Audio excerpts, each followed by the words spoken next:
To our adversaries watching from Tehran, let this be a clear message. The United States military will go anywhere, at any time, to protect our own and complete the mission.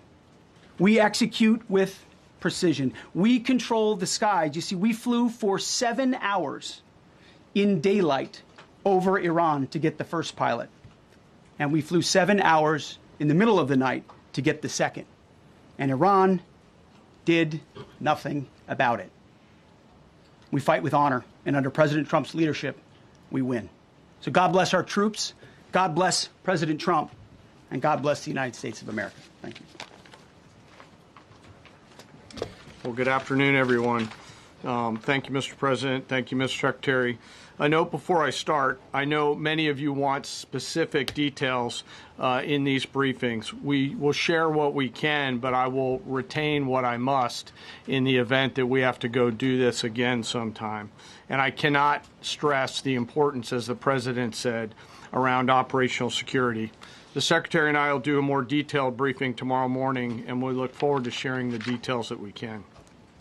On Thursday, 2 April at 10:10 p.m. Eastern Time, 4:40 in the morning, local Iran time, the Joint Personnel Recovery Center, which handles the Central Command area of responsibility, declared an isolated personnel recovery event for a U.S. Air Force F-15E Strike Eagle, call sign Dude 44, which was down in hostile Iranian territory.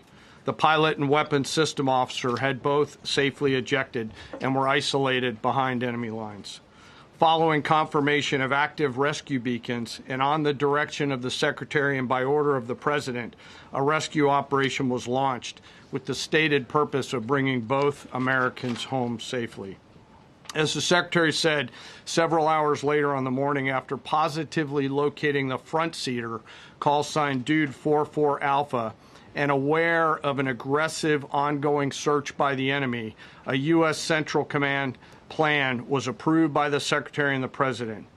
Shortly thereafter, a U.S. Air Force Combat Search and Rescue Task Force, comprised of A-10 Warthogs in their Sandy role, and I'll describe what that is in a minute, HC-130 Combat King IIs, HH-60 Jolly Green II helicopters, and Air Force Special Warfare Airmen, a package comprised of combat rescue officers and pararescueman operators, audaciously penetrated enemy territory in broad daylight to find, fix, and recover Dude 44 Alpha from behind enemy lines.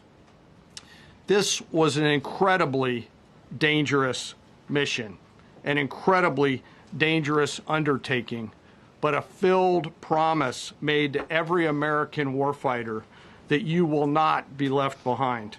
We will always come find you, and we will always bring you home. Over the next hours, the Search and Rescue Task Force crossed the beach, entered into Iranian airspace, protected by a fighter strike package, and moved into the objective area, all under fire. En route, as some of you have seen on social media, the helicopters took gas off the C-130s and pressed onward and forward up into the objective area.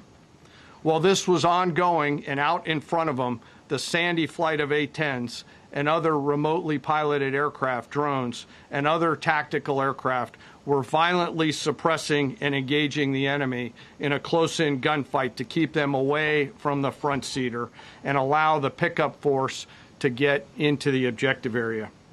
During this engagement, one of the Sandy aircraft, the one primarily responsible for communicating with the downed pilot, was hit by enemy fire. This pilot continued to fight, continued the mission, and then upon exit, flew his aircraft into another country and determined that the airplane was not landable. This was one of our A-10 Sandy aircraft. The pilot then made the decision to eject over friendly territory and was quickly and safely recovered and is doing fine. After picking up Dude 44 Alpha, the HH-60 Jolly Green fight was engaged by every single person in Iran who had a small arms weapon. And one of the aircraft, the trailing aircraft, took several hits.